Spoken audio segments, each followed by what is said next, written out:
नमस्कार, big news big analysis में आप सभी का स्वागत है। मैं हूं संतोष चौधरी और आज फिर मुख्तार अंसारी की सुनवाई थी। एक फर्जीवाड़ा का मामला था जिसमें मुख्तार अंसारी को वीडियो कॉन्फ्रेंसिंग के माध्यम से उनकी सुनवाई गई। पिछले कुछ दिन पहले हम लोगों ने देखा कि 29 अप्रैल को भी मुख्तार अंसारी की गाजीपुर एमपी एमएलए कोर्ट में सुनवाई हुई थी जिसमें उन्हें 10 साल की सजा सुनाई गई थी। लेकिन आज जो सुनवाई हुई है वो एक फर्जीवाड़ा का मामला था जो पंजाब के रोपड़ जेल से जुड़ा हुआ है।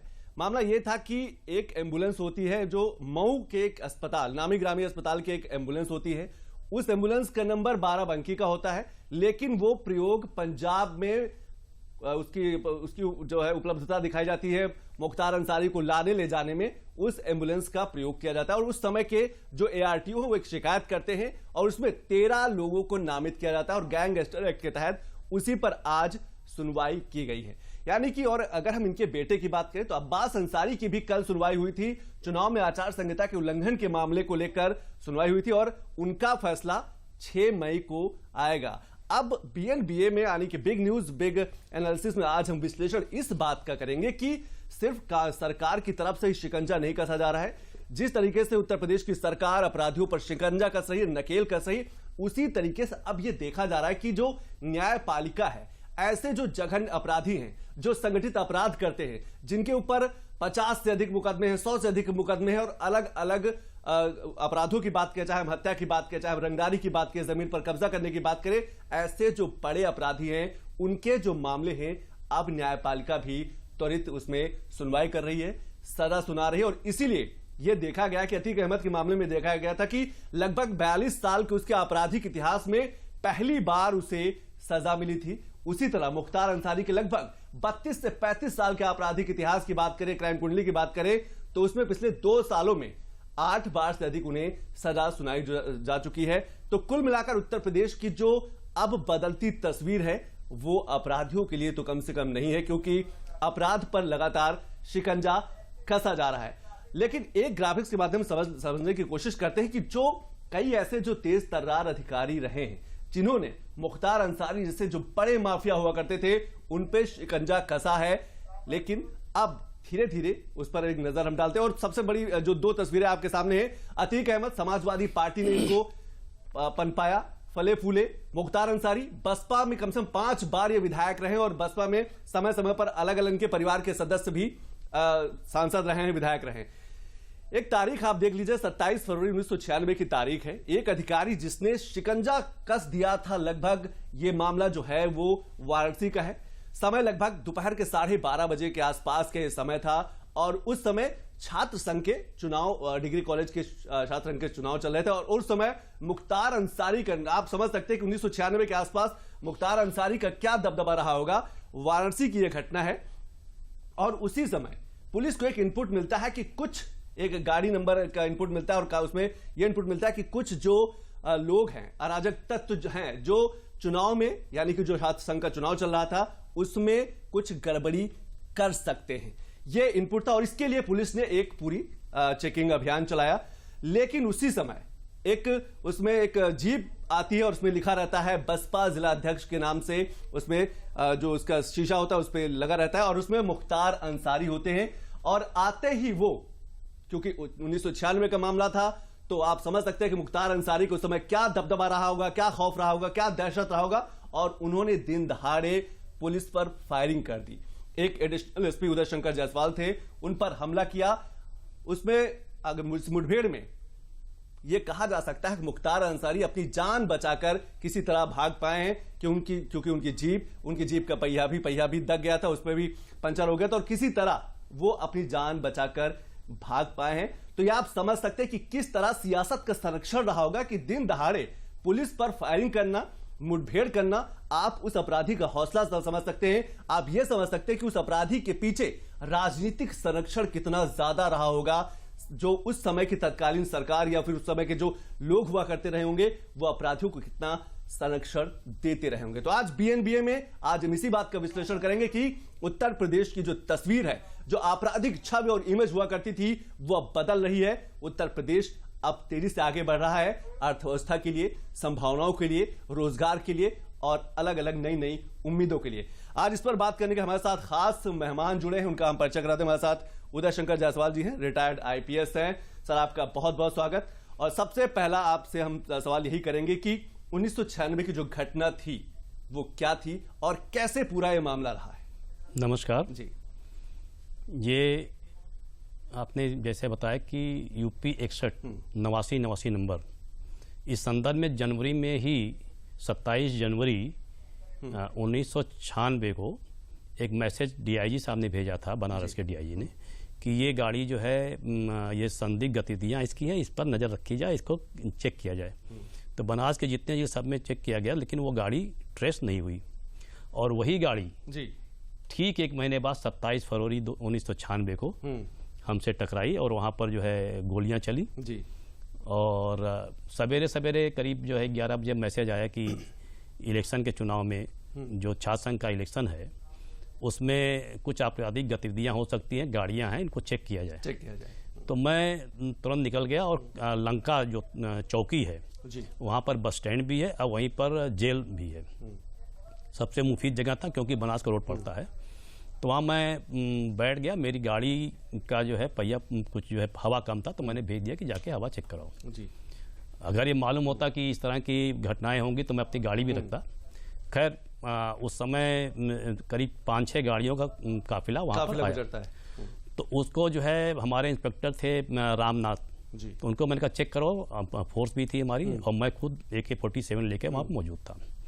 तो जब चेक किया गया तो उसने जो है गाली गलौज किया, किस माई के लाल का हिम्मत है कि इसको जो है चेक कर सकता है। तो ये सब बातें, उसके बाद गोली चलाया उसने। तो हमारे इंस्पेक्टर रामनाथ का साहब किनारे हो जाइए, जो है गोली चला रहा है, इस पर दुर्घटना हो जाएगी। तो हमने कहा ठीक, कोई बात नहीं, तुम गोली मत चलाना, हमारे कोई जवान गोली नहीं चलाएगा, क्योंकि लंका जो है चौकी है, यहाँ पर जो भीड़ रहती है, बस स्टैंड है, तो किसी पब्लिक के आदमी को गोली न लगे जी, इसलिए जो है इसको सुरक्षित मैं चलाऊंगा गोली और देखूंगा गाड़ी कैसे जाती है। तो गाड़ी पर मैंने फायर किया तो गाड़ी का पहिया जो है पीछे का लेफ्ट साइड का जो है वो पंचर हुआ जी। इसके बावजूद भी वो गाली देते हुए, गोली चलाते हुए भागा। और उसी क्रॉस फायरिंग के दौरान उसके पीछे जो जिप्सी थी, जिप्सी के पीछे एक आदमी बैठा था, राइफल सहित था, तो उसका जो है राइफल रख करके वो कूदा और कूदा तो उसके पैर में गोली लग गई। जब गोली लग गई तो ये गाड़ी तो अपना जो है पहिया खराब होने के बावजूद भी भागा। और हमारी गाड़ी थी नहीं वहां पर, इसलिए दौड़कर फिर हमने उसको उठाकर किसी और गाड़ी, थाने ने गाड़ी से फिर भेजा कि अस्पताल इसको भेज, ताकि इसकी जान बच जाए। ठीक है। मैं एक इस पे जरूर आऊंगा कि जिसकी जो लोग घायल हुए थे, जो पीछे बैठे हुए थे, वो कौन लोग थे, इस पर भी हम आपसे जरूर जानेंगे, क्योंकि आप उस समय तेज तर्रार अधिकारी हुआ करते थे और मुख्तार अंसारी से सीधे तौर पर टकराना एक बड़ी हिम्मत का काम था। क्योंकि मुख्तार अंसारी के ऊपर उस समय जो राजनीतिक संरक्षण रहा होगा, आप समझ सकते हैं कि दिन दहाड़े एक पुलिस फोर्स पर, अकेला भी पुलिस वाला नहीं था, पुलिस फोर्स पर गोली चला देना, ये एक बड़ा अपराधी ही कर सकता है। बड़ी आपराधिक जो मानसिकता वाले जो बड़े अपराधी वही कर सकते हैं। लेकिन आज क्या जो सुनवाई हुई है मुख्तार अंसारी को लेकर, गैंगस्टर मामले में ही आज सुनवाई हुई, एक फर्जीवाड़े मामले में सुनवाई हुई, वो क्या थी, उसके साथ साथ अब्बास अंसारी पर भी सुनवाई हुई है, उसको भी देख लेते हैं। उसके बाद हम आपके पास जरूर आते हैं। तारीख पे तारीख नहीं भाई, फटाफट सुनवाई, क्योंकि अब न्यायपालिका भी तेज तर्रार फास्ट ट्रैक कोर्ट के माध्यम से सुनवाई करे। 3 मई यानी कि आज के दिन गैंगस्टर एक्ट MP-MLA कोर्ट के माध्यम से सुनवाई हुई। 13 लोगों को नामजद किया गया है। मुख्तार अंसारी के साथ साथ आनंद यादव, सोहेब मुजाहिद सलीम, ये सोहेब मुजाहिद सलीम वही है जिन पर कल जो है उत्तर प्रदेश की पुलिस ने और प्रशासन ने कार्रवाई की थी। बेनामी संपत्ति को लेकर लगभग 1.5 करोड़ से अधिक की जो संपत्ति है वो निकलकर सामने आई और उसकी कुर्की के आदेश दिए गए थे। तो ये जो 13 बड़े नाम आपके सामने निकल के आ रहा है मुख्तार अंसारी के साथ, क्योंकि मामला यह था कि एक मऊ अस्पताल की एम्बुलेंस होती है, बाराबंकी का फर्जी नंबर होता है, और वो जब मुख्तार अंसारी पंजाब के रोपड़ जेल में बंद थे तो उनको लाने ले जाने पर काम करती थी, लाने ले जाने के लिए काम करती थी। और उसकी जब जांच हुई तो ये फर्जीवाड़ा सामने निकल के आया। उस समय के जो ARTO थे पंकज सिंह ने, उन्होंने शिकायत की थी। अब देखिए शिकायत की तारीख 2 अप्रैल 2021। अब कितनी तेजी से लगातार कार्रवाई अपराधियों पर की गई, प्रशासन के भी द्वारा और न्यायपालिका के द्वारा, वो आप देख सकते हैं। चार्जशीट 4 जुलाई 2021 को पुलिस ने फाइल कर दी। यही पुलिस जो पहले काफी विवेचना में समय लगाती थी, लेकिन जिस तरीके से अपराध पर शिकंजा कसा जा रहा है उस तरीके से तेजी देखी गई। 24 मार्च 2022 को डीएम ने गैंगस्टर लगाने के आदेश दिए और 25 मार्च 2022 को मुख्तार समेत इस फर्जीवाड़े मामले पर गैंगस्टर लग गया। तो अब आप समझ सकते हैं कि अब अपराधियों के लिए उत्तर प्रदेश में जगह नहीं है, क्योंकि सरकार, प्रशासन, पुलिस और न्यायपालिका दोनों ही ये चाहती है, सब यही चाहते हैं कि उत्तर प्रदेश की जो तस्वीर हो वो अपराध के लिए ना जानी जाए, अर्थव्यवस्था के लिए जानी जाए। उदय शंकर जायसवाल जी, आगे हम आपसे जरूर सुनना चाहेंगे कि जो घायल थे उनका क्या हुआ, उनको आपने कैसे अस्पताल पहुंचाया, उनकी जांच में क्या कुछ निकल के आया? हाँ, जब हम उनको उठा करके हमारे जवान जो है सिपाही और दरोगा लेकर के इसको हॉस्पिटल पहुंचे, तो हमारा गनर जो था वो पुराना था, हमें आइडिया इतना नहीं था। तो वो जब पहुंचा अस्पताल तो कहा ये तो जेल का सिपाही है और ये मुख्तार के साथ ही रहता है, आप सर यहाँ से हटिए नहीं फिर यहाँ गोली चल जाएगी। क्योंकि वहाँ कोई पहुंच नहीं पाया था। अगर मैं वहाँ रुकता तो दोबारा गोली चलती और उसका परिणाम भयंकर होता, क्योंकि उसमें भी मारे जाते लोग। तो मैं वहाँ से हट गया और फिर उसके बाद जब मैंने जानकारी किया कि आखिर वाकया क्या है जी, तो ये पता चला कि मुख्तार अंसारी जो जेल के सिपाही रहते उसके फेवर के जो होते थे, उनको भैंस खरीदवा देता था और उनको गाय खरीदवा देता था और उनको राइफल का लाइसेंस, बंदूक का लाइसेंस जो उसके मनपसंद का होता दे देता था। और उससे वो साथ में रहते थे, तो साथ में रहते थे तो उनको फायदा था, पैसे भी देता था। तो ये जब क्रॉस फायरिंग हुई तब इसको गोली ली, क्योंकि ये कूदा था उससे। शहाबुद्दीन ऐसे कुछ नाम था जिसके पास से बरामद हुई राइफल, वो उमाशंकर यादव की थी, तो वो भी बरामद हुआ था। तो उससे प्रमाणित हुआ कि जेल के सिपाही उसके साथ रहते थे। अब बाद में जब उसका जो जांच वगैरह हुआ तब मालूम हुआ। और जो नंबर 89 की थी ये जेके इंडस्ट्री के नाम पे थी जी, और वो उसको जो है किसी और के नाम पे बेचा गया था, लेकिन उसको शहाबुद्दीन या किसी और नाम पे, हमें नाम याद नहीं आ रहा है, तो उसको बेचा गया था। लेकिन उसमें जो है नाम जेके इंडस्ट्री का चल रहा है, क्योंकि आरटीओ दफ्तर से उसको जो है क्लियरेंस नहीं हुआ था, न उसका क्या कहते हैं नाम चेंज हुआ था।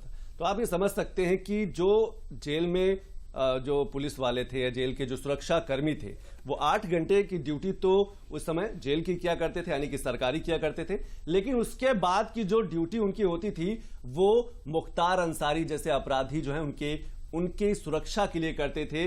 क्योंकि मुख्तार अंसारी कहीं ना कहीं उनको जरूर ओबलाइज करता रहा होगा और राजनीतिक संरक्षण भी जरूर रहा होगा, क्योंकि जो उस समय की सरकार रही होगी उसमें उनकी जानकारी में, या फिर जो जेलर रहे होंगे उनकी जानकारी में सब जरूर रहा होगा। क्योंकि यही है सियासत का संरक्षण, जब एक अपराधी एक बड़ा साम्राज्य खड़ा कर लेता। लेकिन अभी बस इस वक्त एक बड़ी ब्रेकिंग न्यूज आ रही है, मुख्तार अंसारी से जुड़ी ब्रेकिंग न्यूज आ रही है कि अभी एक बड़ा फैसला हाईकोर्ट ने किया है। यह मामला वैसे सुप्रीम कोर्ट में पहले दाखिल किया गया था।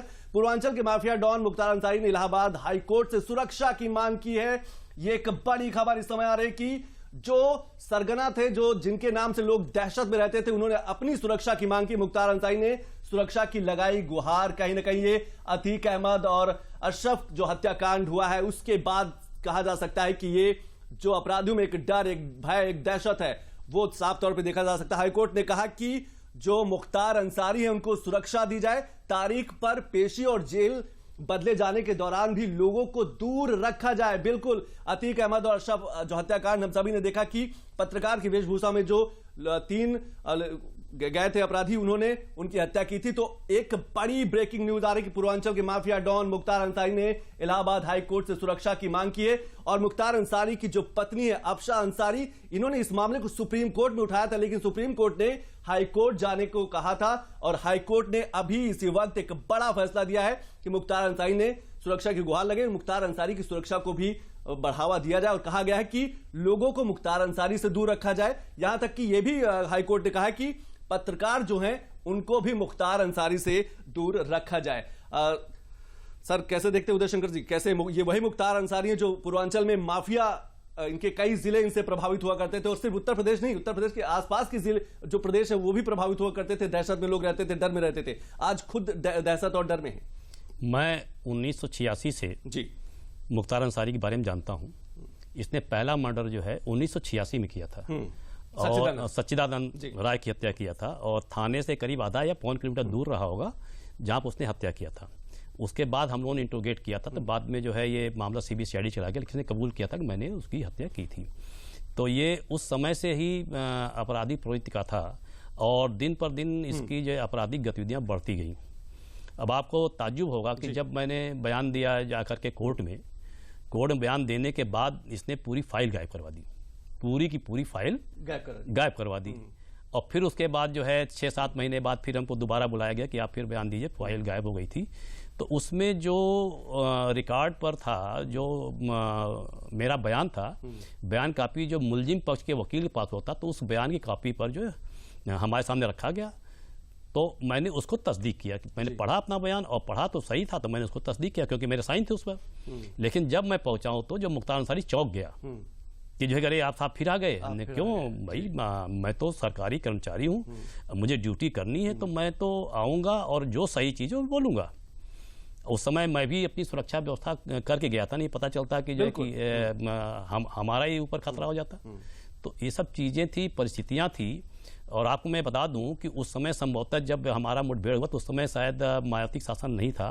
1996 में राष्ट्रपति शासन, हाँ, राष्ट्रपति शासन लागू किया था। नहीं तो मैं तो जेल में होता, मुख्तार अंसारी घूमते होते, क्योंकि बसपा का पूरा संरक्षण रहा है, क्योंकि बसपा से 5 बार विधायक रहे हैं और बड़ा राजनीतिक संरक्षण है। लेकिन अपराध का हर तार मुख्तार से क्यों जुड़ता है, इस पर भी एक बार हम नजर डाल लेते हैं कि जब हम एक बड़े गैंगस्टर की बात करते हैं, एक बड़े सरगना की बात करते हैं, एक माफिया की बात करते हैं, तो आखिर हर तार मुख्तार से क्यों जुड़ते चले जाते हैं। और इनका एक क्राइम कुंडली देखें तो 1980 में पहली बार, जैसे कि सर ने बताया, कि क्राइम दुनिया में इसका नाम आया और एक हत्या इसने की सच्चिदानंद, जो लोकल ठेकेदार कहा जा सकता है 86 में। हाँ, लोकल ठेकेदार सच्चिदानंद राय की हत्या में इसका पहली बार अपराध में नाम आता है। और उसके बाद सीढ़ी दर सीढ़ी ये अपराध की जो सीढ़ियां है वो चढ़ता हुआ चला जाता है। आप देख लीजिए कि कांस्टेबल राजेंद्र सिंह की हत्या में भी इसका नाम आता है। यानी कि धीरे धीरे जो खौफ है वो इसका बढ़ता जाता है और कानून का खौफ इसके दिल और इसके दिमाग, इसके जहन से कम होता चला जाता है।